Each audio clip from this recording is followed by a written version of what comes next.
guess we can get started. I don't even know why I'm so nervous. We ain't even got no camera on us. It's just us.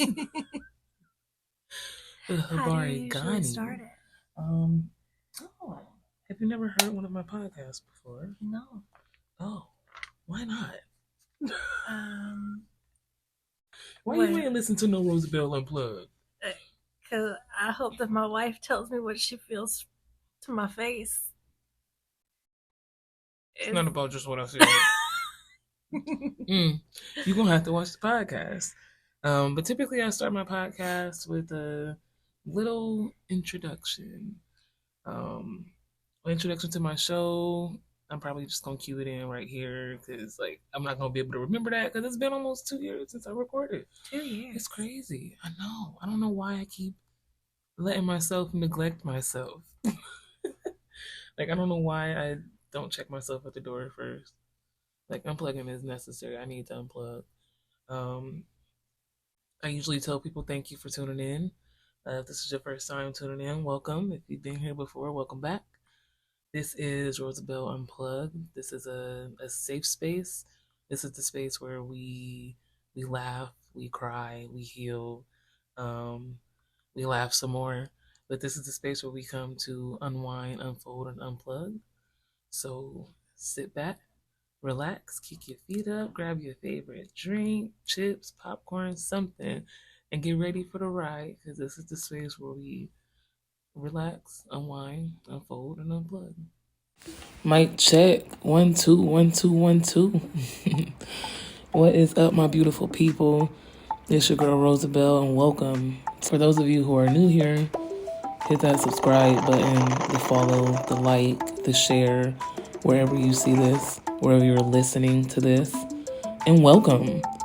Welcome to my mind. Welcome to my feelings. Welcome to my space. I'm in my element. I'm in a space where I like to kick my shoes off and put my feet up, put my robe on, take my pants off because pants are dumb, and just kick back, relax. I want to unwind from my day, unfold, and unplug. Gani, everybody. What's the word? Money. Faith. To believe with all our heart in our people, our parents, our teachers, our leaders, and the righteous and victory of our struggle. The beautiful last principle of Kwanzaa. As we step into the new year, we also we step into faith. You know, we always talk about new year, new me, new things. And what do we have to base that off of? Faith. Whether it's the faith in ourselves, the faith of what we may believe in. It's faith. We step out on faith every single year when we try to make strides to be better. And I won't say that this is one of my favorite Kwanzaa principles, but that's what makes this principle fitting to be on the last day as we step into a new beginning. I can agree. But I think we need to back up a little bit and kind of explain Kwanzaa as a whole. Because unfortunately, there's not a lot of people who celebrate Kwanzaa. It's not. So they may not know even what you're talking about when you say principles. Okay, let's rewind. How Kwanzaa began. Let's start from the beginning. So Kwanzaa kind of came about during some hard times. You know, it was hard for us skin folk back in the day. And Dr. Karenga studied the culture of African tribes such as the Yorubas, the Igbos, the Ashantis, the Zulus, and he studied the way that tribes celebrated what they call like a harvest festival, in which they rewarded all the tribe members for their teamwork during the year. And he kind of studied through these different tribes, the different ways that they do it, the similarities, the differences, and everything in between. They said that the harvest festival usually lasted several days. The king or chief said a prayer for health and wealth of each tribe member and also honored their ancestors, people that came before them. Sometimes they used a special cup to fill and pass around to honor, remember people who have passed on before you. Um, And after the ceremony, there's feasting, music, dance, and it's just like one big, beautiful African harvest festival. And that's kind of where Kwanzaa like erupted from. 1966, Dr. Karenga created Kwanzaa, which is a cultural holiday based upon the ancient customs of Africa. He added an extra A to the Swahili word Kwanzaa to create the name for the holiday. Kwanzaa lasts from December 26th to January 1st, and each day there is a different principle that we reflect upon and um, kind of use to set and mold our new beginnings, which is today, faith, what we're stepping out on at the beginning of the year. So what does Kwanzaa mean to you? So I think it's interesting because I feel like Kwanzaa is one of the least celebrated holidays at the end of the year. Like most religions have some kind of holiday feast, something that happens at the end of the year, but Kwanzaa I don't feel like is celebrated that often. And so I think that it's important, one, to acknowledge that everybody can celebrate it differently. But I think the four principles are, or the seven principles are the things that kind of unite everybody. Do you know what I mean? So, Hmm. like, some people may, you know, put in lots of effort into the feast or the gifts or, each day is this or the candles or whatever, because there's tons of different parts of it, but the principles are the things that kind of bring us all together because each day has a specific principle that can be relatable to anybody, whether you are from this kind of a background or not. It also relates well to things that everyday people do at the end of the year because everybody makes those goals of like what I want next year to be like or reflecting on the year previously. And I think that the Kwanzaa principles make it easy to categorize and think about them in an organized way. So I think it's really cool that these principles are available for this specific holiday, but I think that literally anybody can celebrate Kwanzaa. I have to agree with that. It's something that I knew about growing up, but it's Mm-hmm. not really something that we celebrated in our household growing up. Right. Um, and the older I got, the more that I kind of learned about it. But it wasn't really until I really like settled into my adulthood and started looking kind of at like where I came from that I really got into Kwanzaa. So I was very surprised that some of the elders around me actually knew what Kwanzaa was. Mm-hmm. Um, they used to celebrate it more here in our community. But I think that over the years, it's just something that kind of really got away from us. Mm-hmm. I noticed this year they were doing a lot of things for Kwanzaa in the community. And I'm hoping that next year I get to participate in that and actually experience that more Yeah. as like learning and growing myself with Kwanzaa. What is this, 3 years that we've been celebrating it so far? Yeah, I think this is the third year. And each year is different. Yeah. Well, Each year it gets yeah. better. Yeah. Each year we retain the principles better. We understand more of what we're doing. Mm-hmm. And for me, like on a personal journey, I think that I utilize it differently every year. Mm-hmm. And we did all this talk about principles.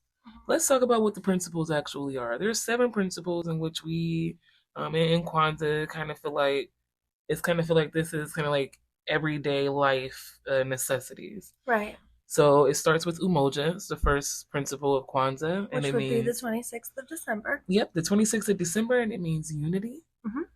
And then you have Kajichagulia, which is self determination. Mm-hmm. Ujima, which is my personal favorite, collective work and responsibility. Ujama, cooperative economics. Nia, which means purpose. Kumba, which means creativity. And Imani, which means faith. Right.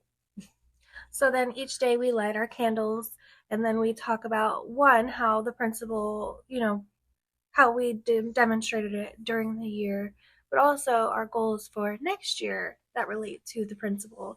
And I think that if you just say, okay, well, for example, creativity, you may think, okay, like painting or drawing or whatever, but it could be so much more than that. How do you relate creativity to your everyday life, to your job, to your hobbies, to your skills, whatever it is that you're interested in?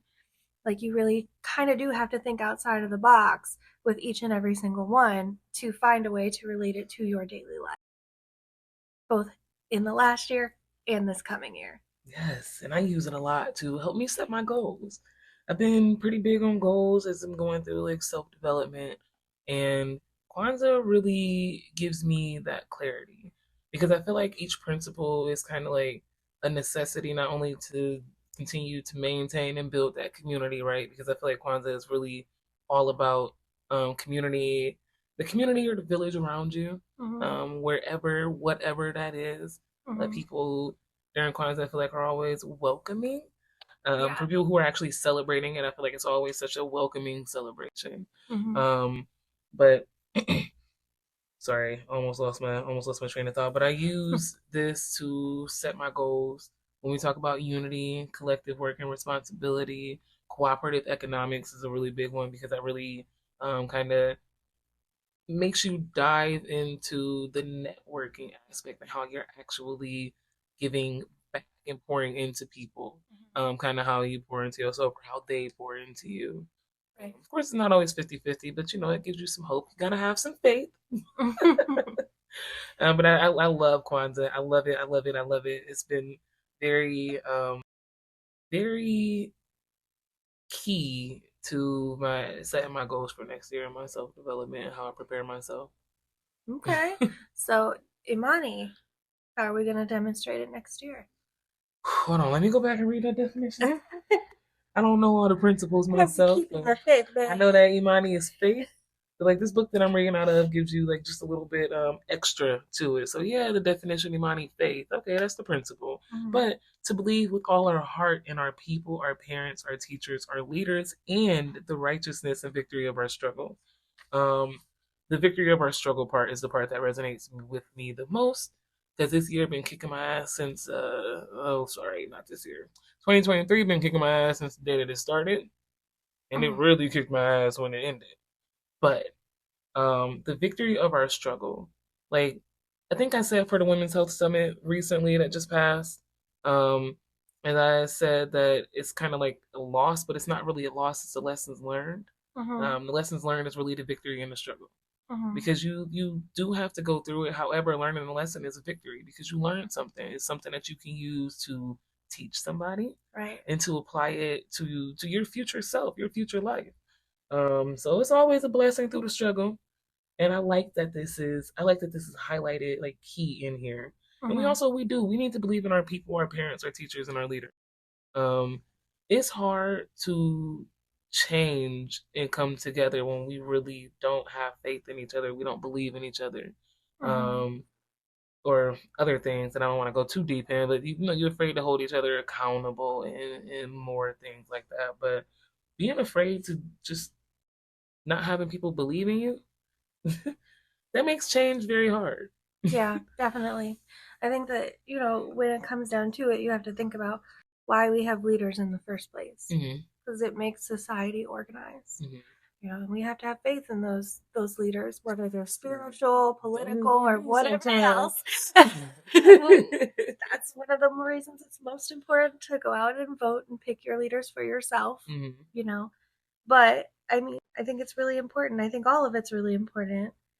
But going back to people who are a little bit closer to us, like our parents and our teachers, Hmm. any mentors or anything like that that you think you might specifically latch onto this year? Mentors. So believe it or not, a lot of my radio personality friends and my comedians. I don't know. It's a. I'm not aspiring to be a comedian or anything like that by any means, but it's the confidence in speaking in front of people. Um, You don't think that you I feel have like that? no. I'm so Oh. happy we're not recording this podcast with video. Oh. I Okay, want to well, the get next one will have video. I want to get a lot better with that. But I think that that's who I would spend more time around, as well as my creative friends. And when I say creative, not just artists, but creative because of my photography goals, right? I'll be spending more time with people who are creative, Mm-hmm. um, or or like they are creative, and I think we can really make some magic happen. Yeah. So that's where I'll be. Okay. What about you? How has faith impacted you this year? How did you? Let's talk about next year. How will you utilize Imani to, or I guess not next year, but let's talk about 2024. Is how 24. will you use Imani, this principle through this year? Well, How do you plan a to? couple different ways. So one, like obviously through work, I have supervisors and people that I have to answer to. And I feel like right now in my career, I have a really good set of supervisors, whether it's like my direct actual supervisor or people in the setting that I'm supposed to answer to, um, that are not only like very strong and smart and supportive, but like there for me if I need something. But additionally, I find that this past year, with the starting of some new programs and stuff, people have been looking towards me as though I'm a supervisor, which I am not. But I do have some, education and licensures and experience that they don't have. So I'm happy to, impart the knowledge that I have. Um, but it's been interesting learning how to answer when someone comes up to you and asks you your professional opinion of something when I still feel like I'm 22 and in college with not even one whole degree. Does that feeling ever go away? I don't think so. The master's degree really didn't make it easier, turns out. But I find that, the people that I have to look up to really do help me in my role and the people that look up to me. And so it's been a good and like supportive relationship in that way. So I have a lot of faith in my leaders, but I also hope that the people who look up to me have faith in me because I truly and honestly want to be that person who genuinely cares, whether it's work related or otherwise. That's actually beautiful. That's amazing. And it's nice that you're able to like actually kind of have faith in yourself and step into a more of a leadership role, if you will. I mean, I know your I don't role want didn't that. change, but no, but it's kind of part of the job, right? You are a social worker. You will have people just like you had to learn. People have to learn too. And we look towards people with your expertise in order to help teach us. Because you can't learn everything in a book. You gotta go No, do, no, you you cannot. gotta real life experience these things. So I'm happy that you're able to step into that. Yeah, And I'm excited to see it unfold. So I yeah, can't wait. You'll be hearing her back on this show more and more as um, as we collab and talk about more things this year. yeah, yeah. What about any of the other principles? Did any of them stick out to you as especially meaningful this year? Kumba, Kumba. yes, Okay. creativity. Creativity, of Um, course. and then just to top it all off, like the stories that we read this year during Kwanzaa. Um, I read Kumba.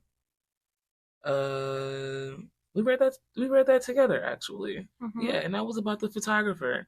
Mm-hmm. And the thing is the creativity because I've really been speaking about like being more creative as a photographer this year. I Mm-hmm. think that principle stood out to me the most.